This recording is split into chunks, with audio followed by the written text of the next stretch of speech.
Have you ever done a podcast before? No, I have no experience on any of this. Yeah.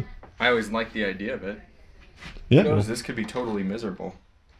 This could be embarrassing. I could walk away crying. Yeah, man. Are you ready to do this? Yeah. It's a long, dramatic pause. Okay, so why don't you start with introducing yourself? You know, give me your name, your age, and what your title is. Yeah, so I'm Drew Slevin. I'm 37 years old, and I'm the farm manager at Lily Springs Farm in Osceola, Wisconsin. did you kind of have to come to terms with changing your life to this kind of like agrarian lifestyle? Did you ever have like, I guess, a moment where you thought, fuck, this is weird? Yeah, many. Yeah, like every season, every new season for the first several years, you're just like, what the fuck am I doing?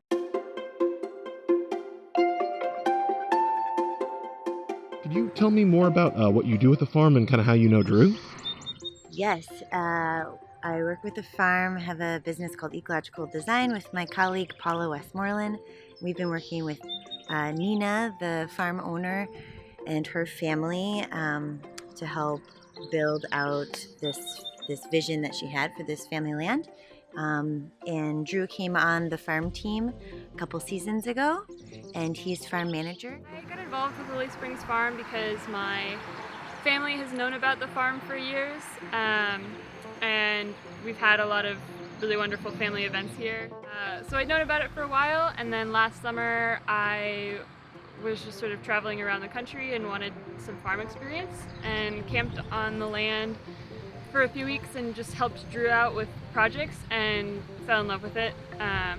And by the end of the experience was begging them to hire me full-time once I graduated, and they were equally stoked to find some more help for this season.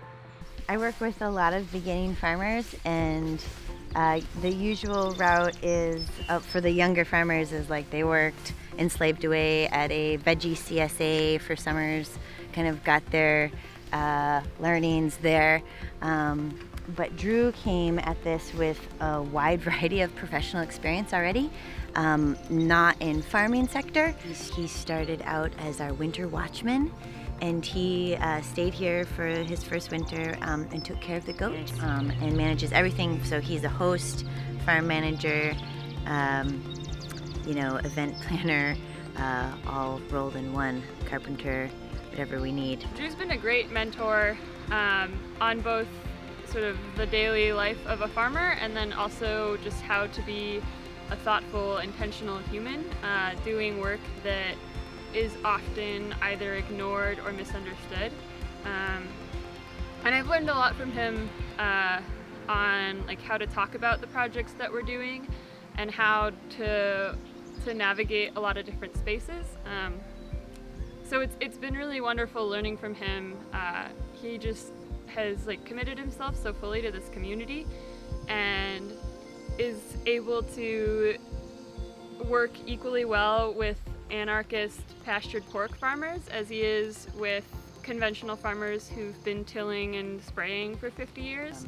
We were joking the other day, like we have a crop coming in a field that we seeded, and we were thinking, oh, we got to keep the birds away, and we were like, well, we got to make some scarecrows or something, and Drew said that he had like a former kind of like business suit, three-piece suit that we could make into a scarecrow and like put on that field, and it was kind of like his take on maybe previous life or living a life that didn't get you what you want and allow you to express who you are, and so that was kind of his angle on like the funniness of the scarecrow scaring away the crows, because nothing is scarier than being trapped at a desk and not being able to do what you want. I think the reason that I feel and that I believe my employer and my coworkers feel I fit into this place is that the small amount of polish that I had kind of stick during those years of office and corporate jobs, like the communication skills, the email protocol, yeah, just showing up and doing a hard day's work until it's done. All of that stuff translates over to this job in a really, really good way. And really, like, as a liberal arts major, I wanted to work outside. I wanted to use my body. I grew up in the woods. I'm a lifelong martial artist. Like, using my body is something I always wanted to be able to do for my whole life. And as I was saying, the gravity of sitting in front of a computer and leaning in, and the ergonomic keyboard and the ergonomic mouse, and then I got one of those stupid kneeling desks that it was just like gravity was starting to win. And so finding an area where, like, this is a very diverse operation, and using those skills in this space had value.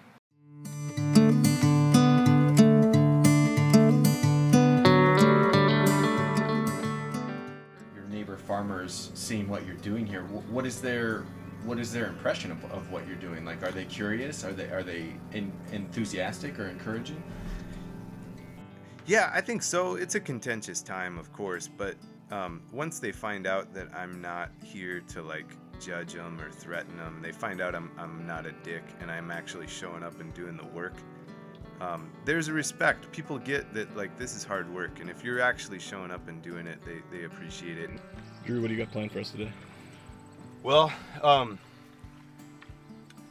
work here is always kind of touching every single project. So we'll do a little bit of work in the pine plantation with the goats. There are some trees that got blown down that are all diced up, and we'll kind of collect some of that stuff depending. We'll take a look. We'll do a big harvest of the currants. I want to definitely spread compost and mulch back in the south field. Maybe do some weeding. There's a lot available. My philosophy about all of this stuff is that you should be able to do this work without injuring yourself. And a little bit of caution goes a long way, like waking up the body the right way. And all of these tasks are going to be like heavy, repetitive motion tasks that you're going to do over and over again. So, like, if you do one thing incorrectly, that might not cost you, but if you do it incorrectly 300 times in a day, then you're going to be limping and kind of wondering why. So it's best to take some time to wake everything up and get your body working right. There are a couple of kind of Tai Chi moves that I do to just kind of, like, consciously reach and like make sure that my thought thinkers moving energy through the meat machine in all the appropriate spots. But it's just very simple and relaxing, and it shouldn't feel strenuous. It's just like just waking stuff up.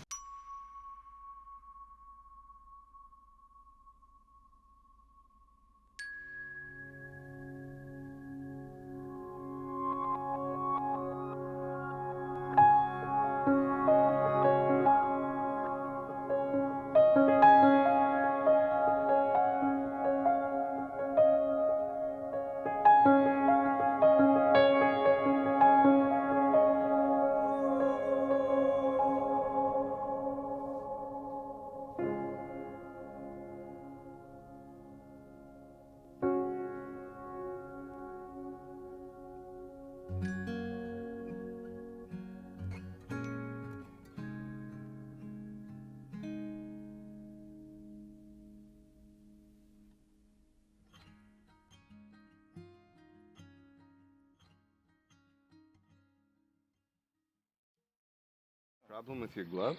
No, it's just I'm trying to make sure it's tight. It looks tight. Good. What was the thing with your... Anyway, we're back in the south field now. This is a large agroforestry plot back here where we're growing hazelnuts, elderflower, elderberry, and aronia berry. And this is also where we keep all of our beehives. There's a lot of space in between all of the perennial rows that we call alleys, and we use those alleys to do other projects. Right now they're all drilled with stuff that's either going to fix nitrogen. There are a lot of plants that fix nitrogen when they grow. And then there are other plants that are really, really good for the pollinators. And so this whole area gets managed around forage for the bees mainly. Solid. So essentially what you're saying is you're about to shovel some shit for this field? Yeah, we're going to shovel some shit. Alex, is this what you were expecting to be doing? Absolutely. I'm no stranger to the farm life. My high school mascot was the farmer. He was an actual farmer. I bet that was intimidating to your rivals. Yeah. They all had wild animals and we had the farmer. I mean, statistically speaking, the farmer would probably kill those animals. Yeah, the farmer wins most of those battles. Yeah.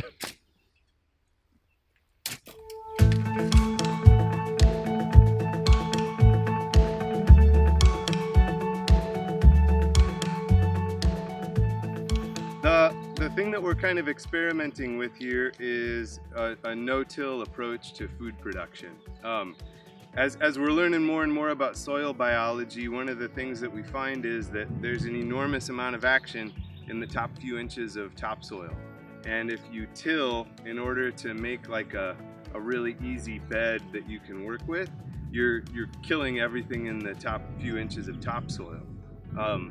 That impacts a whole lot of things on your property, but mainly here, like in this space, we've got about 12 rows of hazelnuts, 1,500 plants planted on contour with the hill.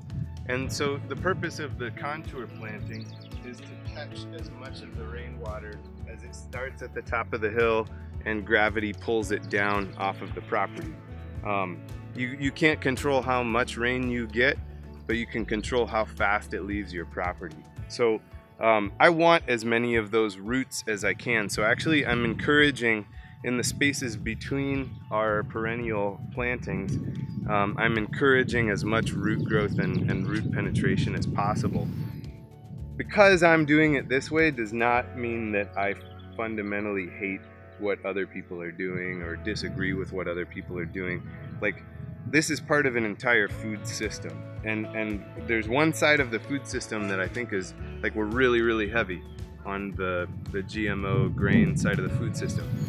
The good thing about that is that working on a farm, if I have a season where I don't provide enough food for myself, there's that safety net from the larger industrial food system that I can go to the grocery store and I can buy Ritz crackers and I can have that with cheese and I'm gonna be okay. Like in a lot of the world, you can't afford to take risks like this while farming because it's a life or death consequence if you don't have enough food at the end of the season. Here we're in a situation where we're able to experiment a little bit and try something out. See, this is one thing too that in the renewable and sustainable food system scene, a lot of people don't give conventional farmers enough credit. Like, they do what they do because they're smart. There are unintended consequences, but they're running businesses on their own and they're invested in all of this equipment. They use it because it works to get to reach the end of the business plan that they've got. It's just that the unintended consequences are so broad and cutting so deep now that we need to start coming up with some better answers for ways to use marginal lands to produce healthy food instead of just like catching runoff. Technology allowed farmers to work less in terms of per acre. That's not to say any of those guys don't work. Like, all of those guys work super, super hard. And I have respect for them. I don't want more farms like theirs in the United States, though. I think there need to be more farms that are considering the ecological health of our country and the ecological health of our communities.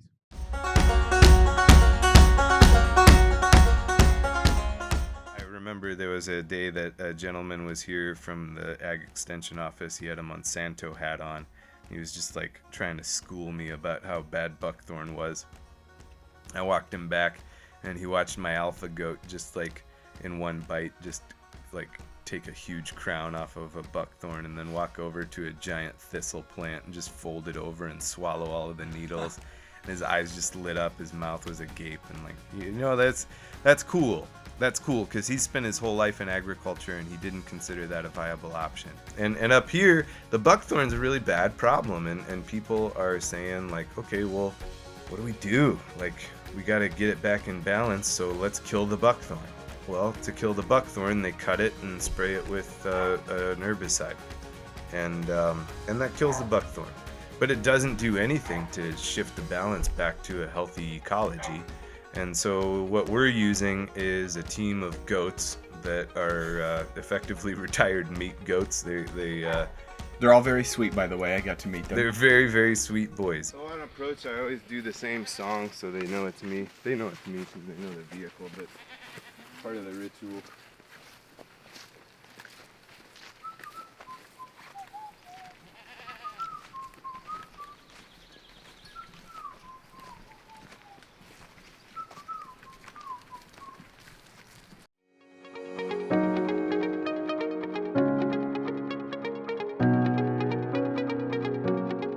This has already been grazed once this year and it's already grown back like this. But if I were to walk in there without being very careful, I would walk out with lacerations and blood everywhere, because this is all just like buckthorn, which is an invasive up here. Prickly ash is a native, but it's also quick spreading when you're in an acidic situation like this. And it's thorny and not very good for guests. And then at the bottom, it's all poison ivy. There's tons of poison ivy in here. Now that we have been running livestock through here for a few years,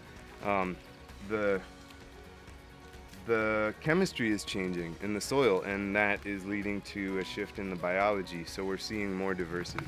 Like, the conventional wisdom on dealing with most of this stuff is to just spray it with herbicide. Like, they want everybody to just spray this shit with herbicide, and then it dies. But spraying it with herbicide doesn't address the chemical imbalance that creates the root cause of the problem, you know? It's a temporary fix. It's like an administrative fix.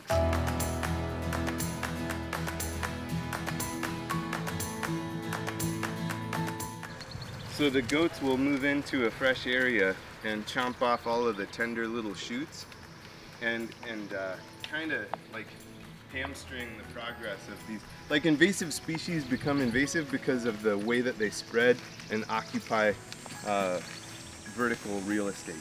Like, if they're soaking up all of the sunlight, then the stuff that will create a better biological balance in this space just doesn't have access to the sun. So what these guys do is they come through and defoliate everything.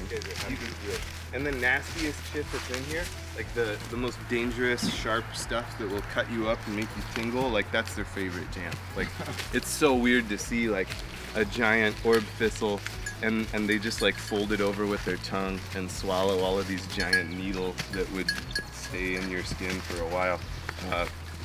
They trample the poison ivy. They eat all of the little new shoots off of the buckthorn like it's pretzel.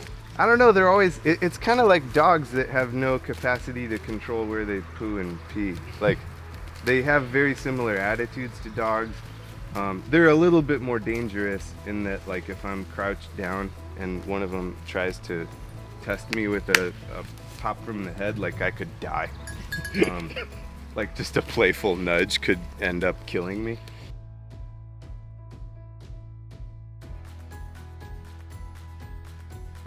Like, this is what years of chopping off the fresh growth, disturbing it, weakening it, and then introducing other diverse types of plant life. What would you say the length over here is compared to length over here? Oh gosh, some of that stuff is 15 feet tall. But the larger thing is, like, I could walk from one side to the other in here without getting bloodied up now. And that was impossible when I first started working here. Here, if I walked to the road without protecting myself, I would need to take the rest of the day off. Yeah, it's incredible what introducing animals to a section that haven't had animals in it for a while, how it changes the ecological health of the space.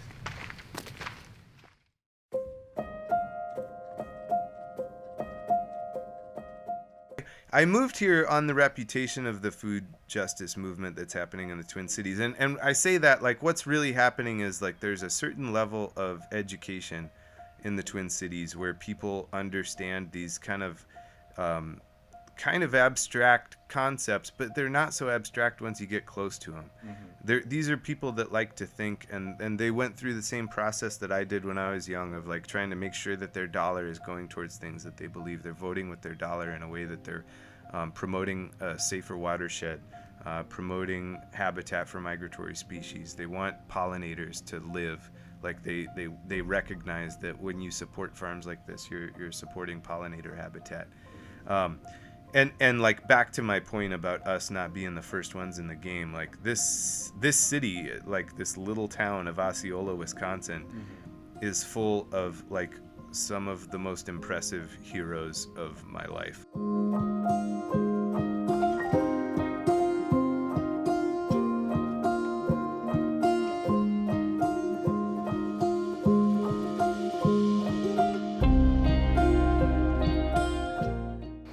We're in our orchard right now, which is really designed as like a polyculture food forest kind of setup. So it's all like nutrient dense, climate appropriate perennial crops that will, you plant them once and then they produce food for 15 to 45 years.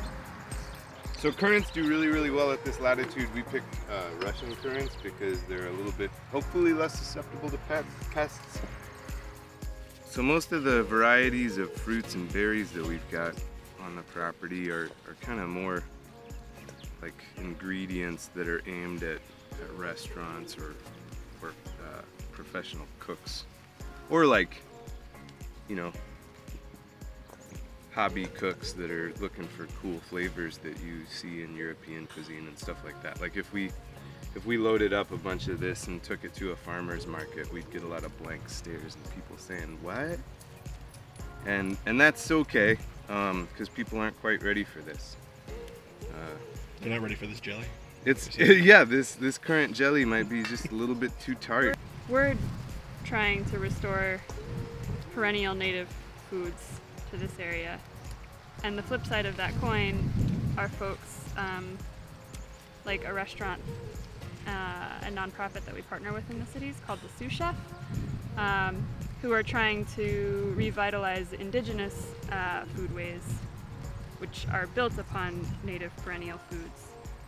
So it's really cool because not only are we bringing back foods that are more nutrient dense and better suited to the climate here and the soil conditions, and know how to deal with the pests in this area and know how to work with the pollinators, but also in like reintroducing them to the American palate, we're calling attention to the fact that there are folks who have a history of food production on this land that goes back way more than the few hundred years that most of us have been here. Instead of local, organic, sustainable, vegan cucumbers or whatever, which is a whole nother topic that Drew can rant about, veganism. But we should just eat what our grandmas ate. It's all true, but a lot of the rates of infant mortality and starvation, simultaneously, yes, we've got to also recognize that the industrial food system has saved us from countless would-be shortages and and nutritional deficits and stuff. Yeah. Like Ellie was definitely. saying, I think we just are looking for balance.